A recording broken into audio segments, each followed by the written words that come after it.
ஓம் நமச்சிவாய. பசு தமிழ் ஜோதிட நேயர்களுக்கு வணக்கம். உங்கள் ஜாதகத்தில் தீமையான காலகட்டத்தை எப்படி கண்டுபிடிப்பது? எந்த காலகட்டங்கள் உங்களுக்கு தீமையான பலன்கள் நடைபெறும்?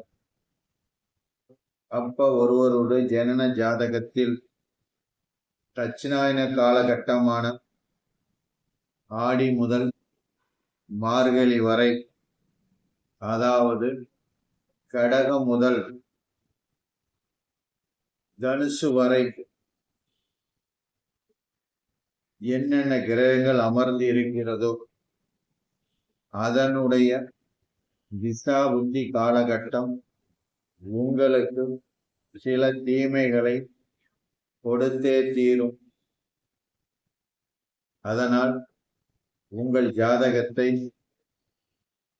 கடகம் முதல் தனுசு வரை ஏதாவது ஒரு கிரகம் இருந்து திசை புத்தி அந்தரம் நடத்தி கொண்டிருக்கும் காலகட்டத்தில் நீங்கள் அதற்கு உண்டான தெய்வ வழிபாடுகளை செய்து வந்தால் அதிலிருந்து தப்பித்துக் கொள்ளலாம்.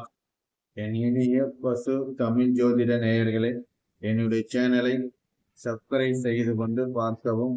மீண்டும் உங்களை நல்லதொரு பதிவில் சந்திக்கிறேன். நன்றி, வணக்கம்.